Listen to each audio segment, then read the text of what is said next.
I was tired of being a soft Christian man. So I even like after starting to pursue that vision, there was a time when I was a little bit hard-hearted and I swung the pendulum the other way and became where I almost had no convictions, didn't really know what I believe. I bought into the vagueness and the doubt and the I don't know, it could be one of these. I bought into that really, really hard, and some good mentors helped pull me out of that. And I have in the last couple of years come up with not come up with, I have received a strong conviction that you can be gentle, but you don't have to be soft and not know what you believe. Actually, you need to know what you believe in order to stand with what is true without being a jerk, to put it, kind of nicely. I don't want the Andrew Tates of the world taking what is true about masculinity, the strength and the vigor of life, and then perverting it to selfish ends. I just don't want that. I think it's wrong. You should be strong and bold and unafraid, and you should be a provider, and you should be a lot of things, but without perverting it to selfish ends. We'll talk about Andrew Tate a little bit later in this podcast, just a little bit. I don't want to spend too much time on him, but I was tired of being a soft Christian man, and what it came down to is I didn't have any convictions. I didn't know what I believed and why, and I couldn't stand firm in what was true. I couldn't do it. And therefore, I was unable to participate in what is true and good and right. I couldn't do it. And I was what I would call a menace to society, which we're going to be talking about. That's the episode. That's what today's episode was about.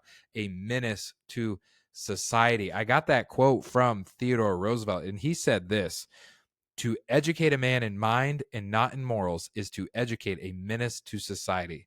What does that mean? That means if you can do math but you don't know what's right, you can't live by the 10 commandments at even. You have lie constantly, you live selfishly. If you know how to map computer systems and security systems, and you can calculate physics, you're seeing the limits of what I know because I'm running out of things to say. But you don't know the morals, you're a menace to society. I want to talk about that today. Before we get into that, though, I have a book recommendation for you about one of the greatest menaces to society, Karl Marx. This book, The Devil and Karl Marx, this was an enlightening read for me. I already knew quite a bit about Karl Marx and his disastrous ideas. I didn't realize how disastrous he was in his personal conduct and character. And this book takes a look at the life of Karl Marx, what he believed, his partner, something Ingalls, I forget who he lived off of. Karl Marx never actually earned a dollar in his life. He just lived off other people's money, his inheritance, typical socialist, communist jerk. But then also the dude was evil in his conduct. And then how did his ideas permeate society? And how did he try to take over?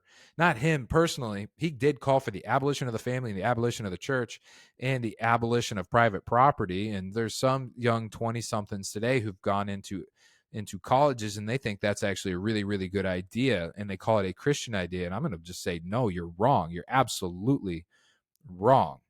Absolutely wrong. But Marxists in the early 20th century, they took the ideas of Karl Marx, which a lot of them were capitalistic ideas, and they applied them to culture and created cultural Marxism or social Marxism. And they infiltrated universities, seminaries, and even to some extent, a lot of churches. They got into a lot of Protestant churches. They tried to get into the Catholic Church. They got definitely into the Episcopalian Church, maybe even a little bit of the Anglican, and spread their ideas. And on my Substack, I am on a deep dive into American Christianity. This book will be a part of it. Highly recommend reading this book. If you don't want to read it, I will eventually be writing not really a summary, but I'll be pulling some of the ideas and applying them to American Christianity later. So you can read about that. Link will be down below. But The Devil and Karl Marx, Paul Kingor, definitely recommend reading this book or listening to it on Audible. It was an excellent listen on Audible, which is how I do a lot of books. I will, if I think it's a book I want to read, but I'm not quite sure, I'll listen to it on Audible really, really fast, get a general idea of the book. And if it's like, ooh, that's definitely something I want to know, I buy the hard copy. You're like, that seems like a waste of money. It might be, but I don't have a lot of hobbies. So just reading. Okay. Menace to society. I had that quote by Theodore Roosevelt: to educate a man in mind but not in the morals is to educate a menace to society. And I think we've got a lot of that going on. It's been going on for a long time. You have some of the smartest people in the world, most educated people in the world, but they're incapable of doing right anything good or right or true, and they don't even know, they can't even distinguish between good, right, and true and what's evil. Dallas Willard opens up his book Divine Conspiracy with the same thing. He says we're flying upside down. You have people who can talk about what would be good but are incapable of doing it. And he uses the example of a philosophy student at Harvard University who got an A in moral philosophy but was constantly making fun of the cleaning lady and trying to seduce her to sleep with him in his dorm. So he gets an A in moral philosophy. He can talk about how things ought to be, but then he goes back and is asking this woman to sleep with him for money or whatever. And then if she doesn't, he makes fun of her. Dude's incredibly immoral. And we have this entire separation happening right now. Those are menaces to society. And I'm afraid that you and me have participated in this not by our own will, but maybe even on accident, and maybe in sometimes by our own will. So at Menace, there's also Paul Johnson, one of my favorite historians. Paul Kingor might replace him. Paul Johnson, though, has a book called Enemies of Society, and he details some of this in his book, the book Enemies of Society. So he uses a different word, but I'm going to pull a little bit from there as well. There are the obvious menaces to society. There are those who, they commit crimes. They drink too much at bars and just sleep with too many women. People, but mostly people who commit crimes. Those are going to be people who are menaces to society.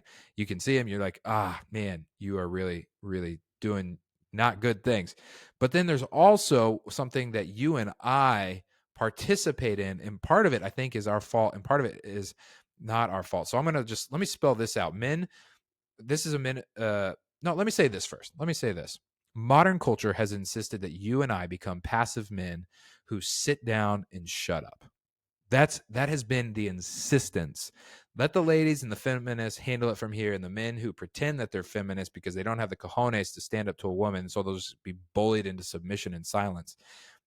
What you are really doing is we've been bullied into that.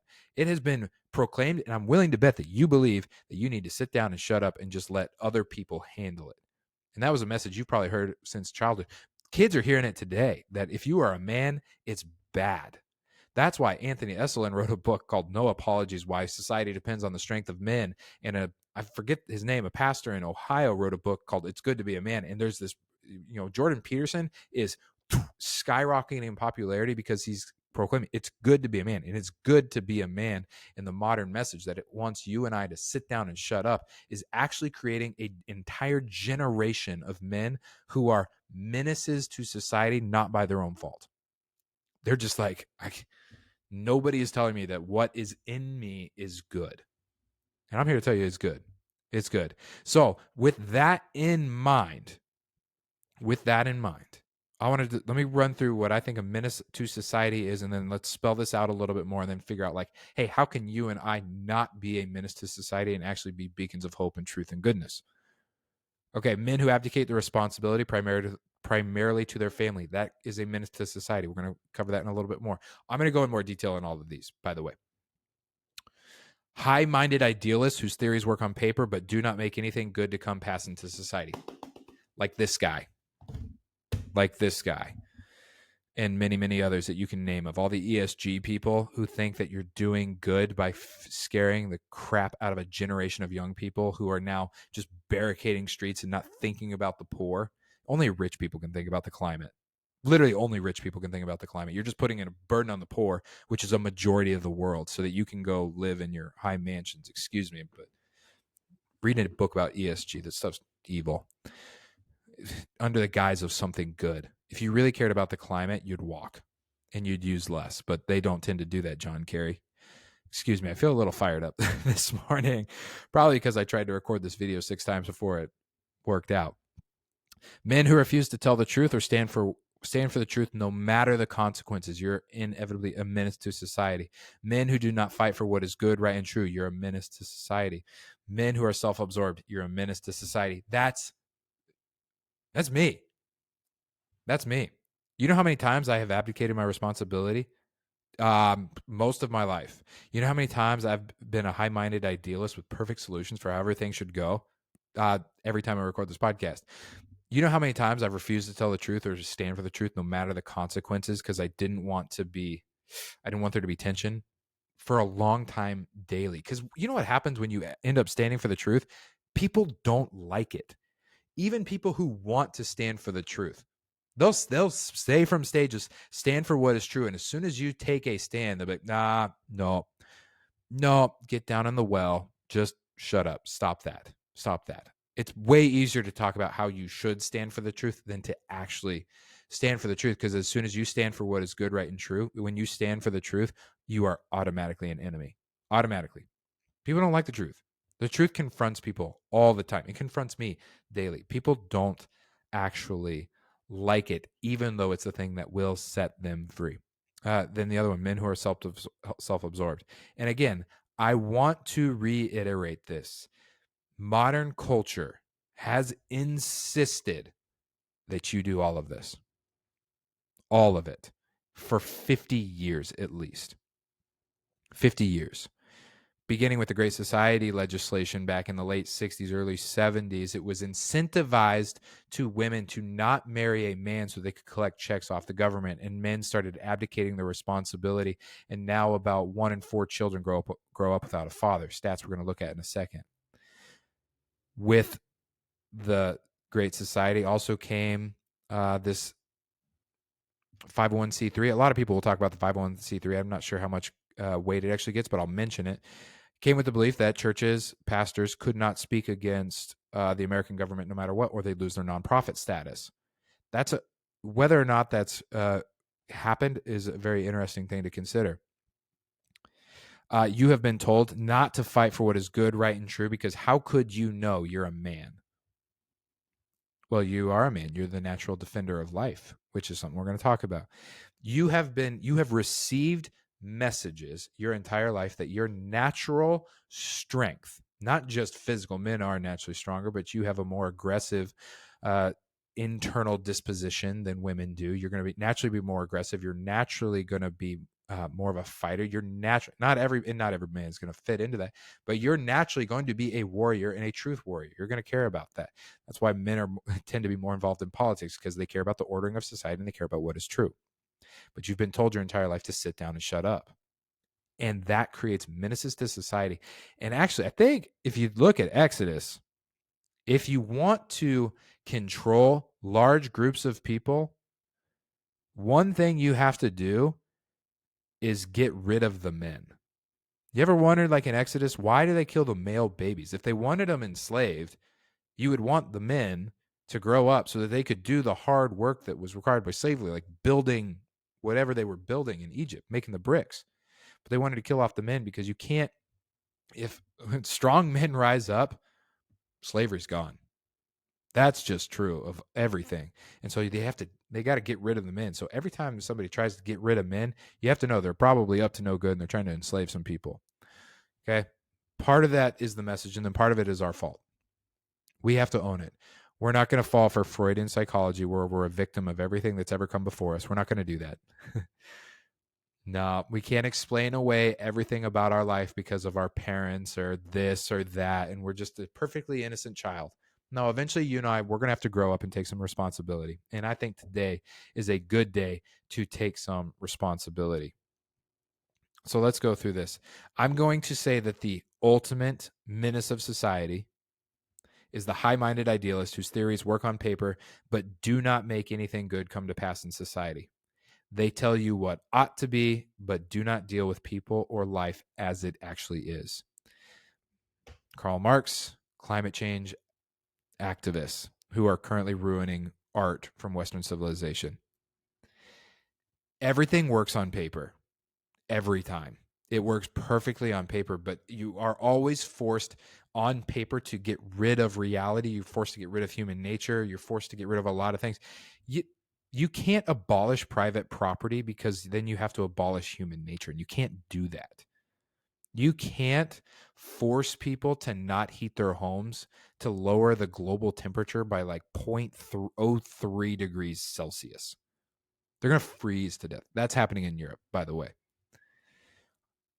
Or there's the high-minded idealists who think it's the best thing possible to put our children into classrooms for 8 hours a day for at least 12 years. And in some cases, it gets earlier and earlier and earlier, all the way down to 2, because every 2-year-old needs to be prepping for their Harvard scores so they can get into an Ivy League school with half their credits done and then get a high paying job or something like that. No, no, that is not going to, that is an idealistic view of the world. The primary job of parents is to educate their children. Yes, educate them in the morals. Excuse me, I got something in my eye.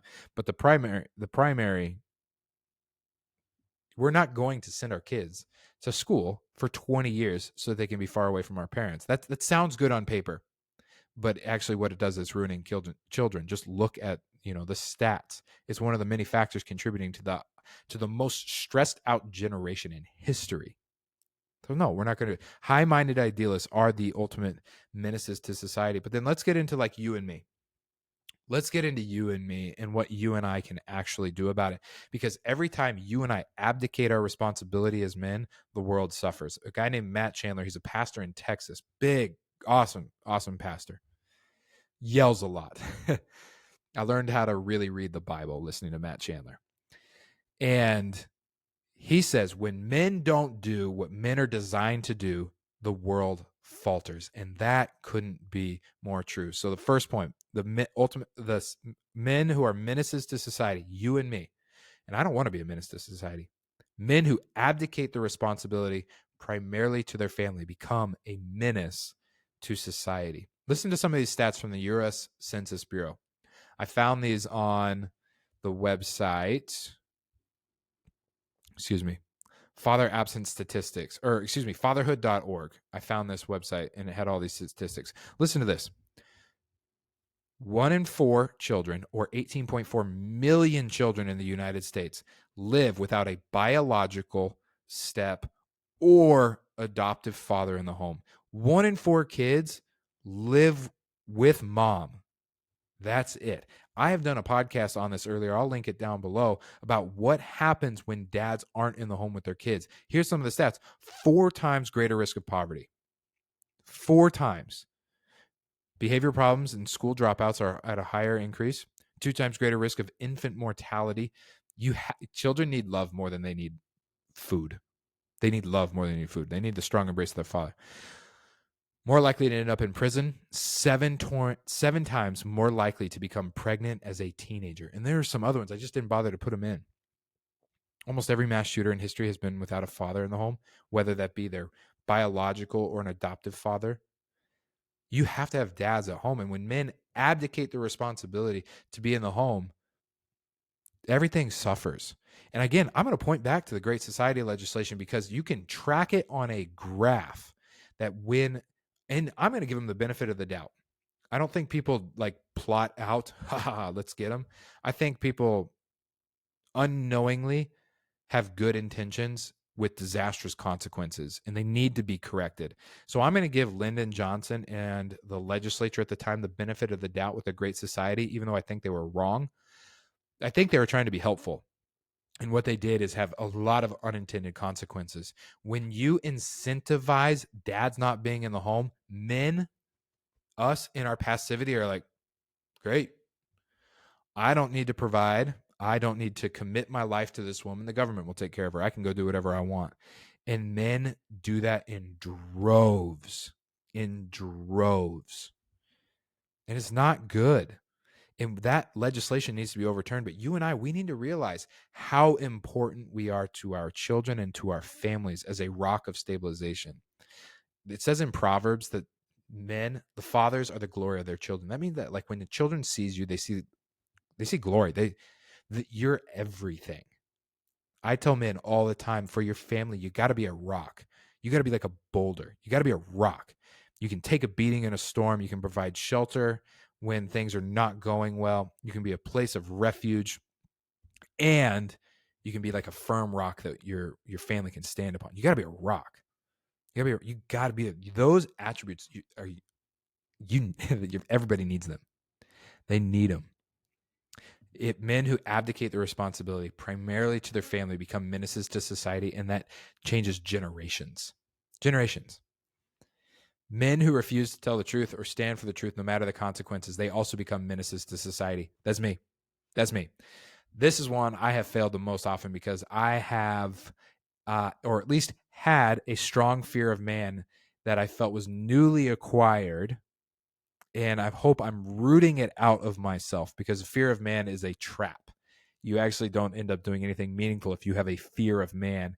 And one of the reasons, I'll just full confession, didn't get on YouTube is because I didn't want to have to deal with the comment section, and I didn't want to have to put my face out there. I'd rather just hide behind the microphone. But I've hopefully rooted a lot of that stuff out. It wasn't always this way. I didn't always have a fear of man. I always didn't refuse to tell the truth. Actually, at a point, I would stand for what was true publicly, but I was a hypocrite. You know what I mean? Yeah, yeah, I was a hypocrite. Telling the truth is really, really hard because you forfeit the outcome of what happens. You and I lie. We tell little white lies because we want to control the outcome, or we want to ease the tension. You've probably been in a situation where you tell the truth and it's just awkward and it's tense, and the temptation to say something just to get rid of the tension, just to ease it, even if especially if you don't believe it. You don't believe it, you don't plan on acting on it. Let's say you resign your job and you want to make a promise of, like, I'll still be available, even though nothing in you wants to be available. You're like, I'm moving on, I'm going to a different work, whatever. You end a relationship, you're like, we can still be friends. You're lying. You're trying to ease the tension, because when you tell the truth, you forfeit the outcome and you get to see what happens. Truth is naturally confrontational. The truth naturally forces people to basically bow to it, to accept it, or to flee from it. And it's really, really hard to tell the truth. That's why it's so easy for you and I to lie, because we have a false sense of control of what happens. And when you don't tell the truth, no matter the consequences, you become a menace to society. Now, I know the difference between holding my tongue for prudence and telling the truth. I know the difference. A lot of times it is good to hold your tongue, being prudent. You can't just say whatever you're thinking at the moment and be like, well, I'm just being real, or I'm just telling the truth, or whatever. No, like, use prudence, use wisdom. A lot of times you're just saying stuff to talk, not because it's actually true. If you're telling the truth, it'll cost you something. That's a great way to know it'll cost you something somewhere if you're telling the truth. But a lot of us, we don't tell the truth because we don't want to stir the water.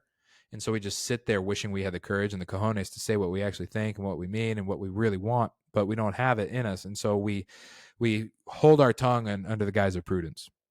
You're afraid. And we got to know. I was afraid. I'm telling you, I can talk about this stuff because I do this stuff.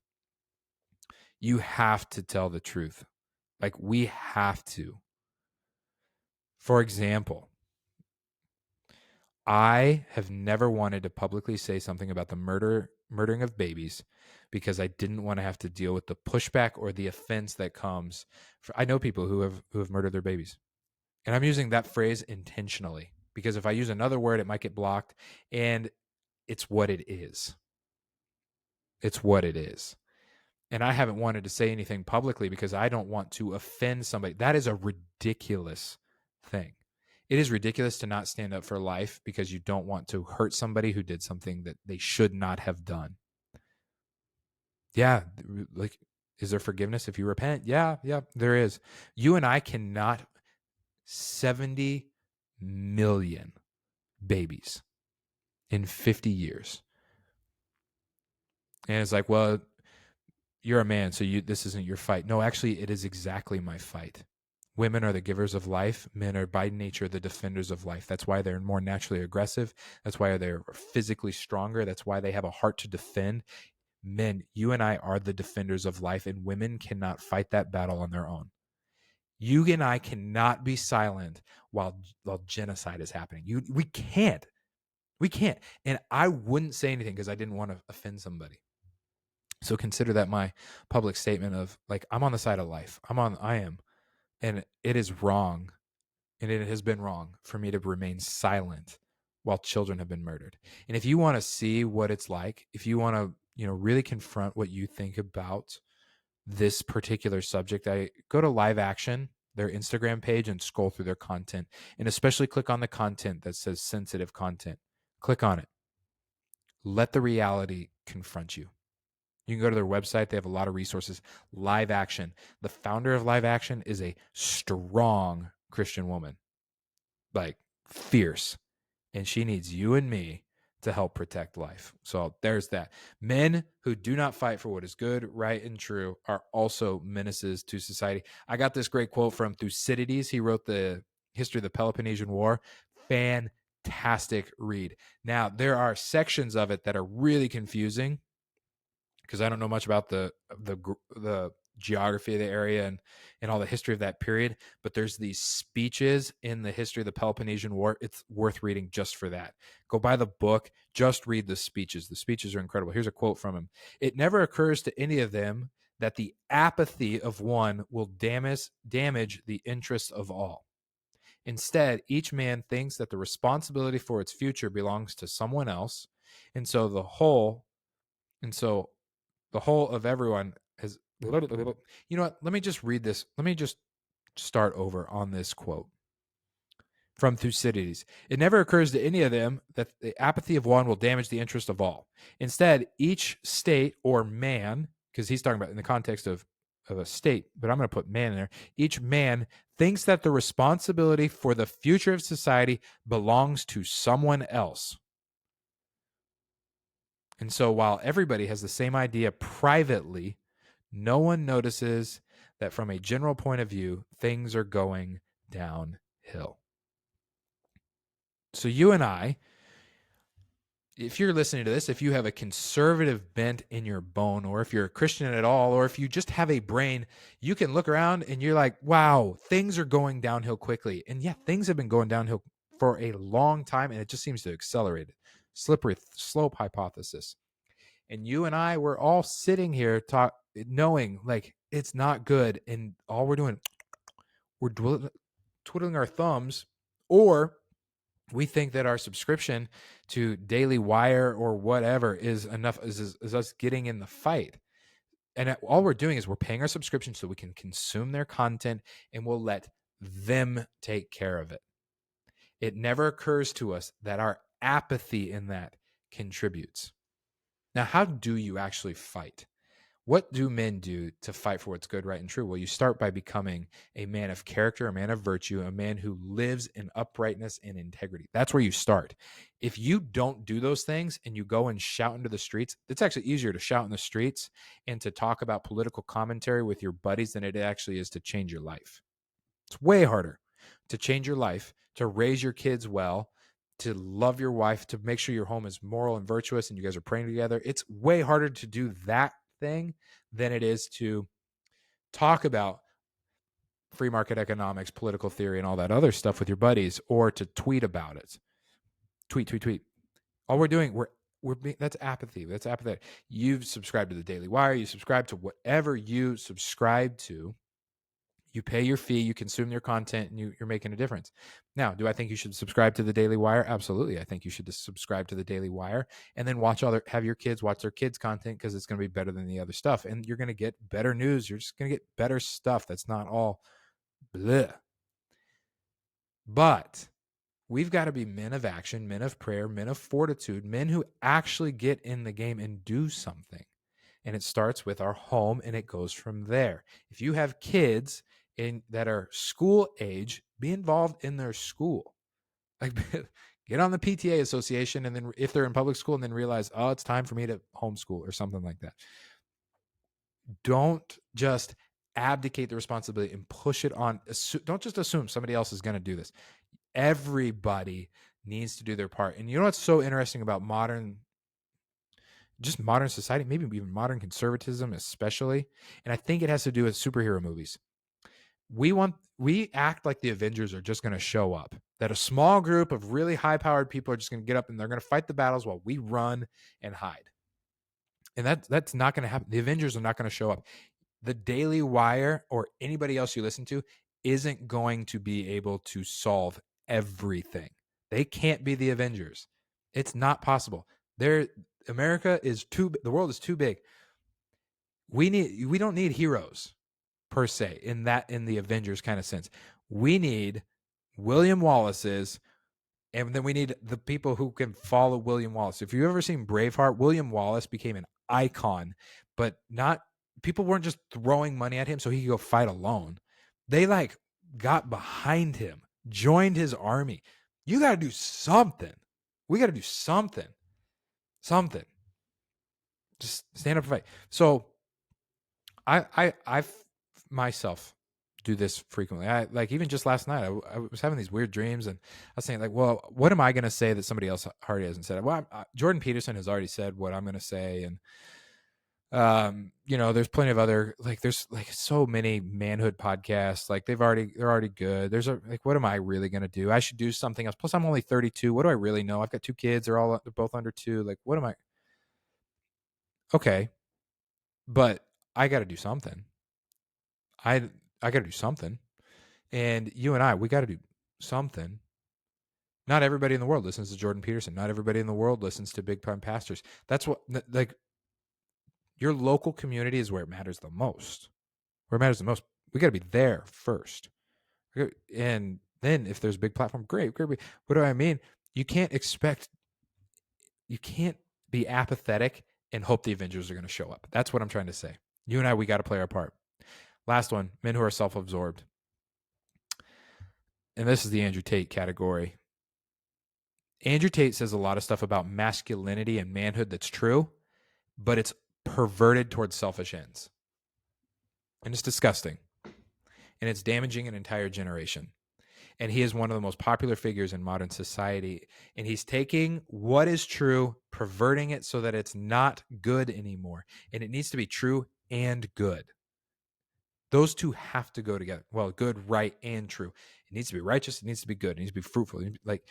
And so you and I have an obligation to not be self-absorbed and to openly combat that thing. Do I have a platform like Andrew Tate? Not even close. You can look at the numbers. No. But anytime I meet somebody who is talking about Andrew Tate, I'm gonna say, yeah, what he says, a lot of what he says is true, but it's perverted towards selfish ends. And men who are self-absorbed are menaces to society. Men who take the strengths of masculinity and offer them to other people are true men. Live self-sacrificially, who do things for the benefit of others, not for ourselves, not for selfish gain. That's how you combat the self-absorption. So yeah, you know what? He says things that are true, but he perverts them towards selfish ends.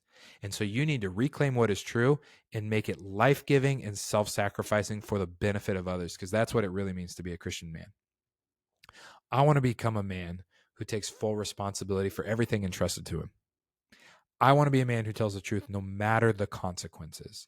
I want to be like men who fight for what's good, right, and true. And I want us to be men who are self-giving, not self-absorbed. I don't want to be a menace to society.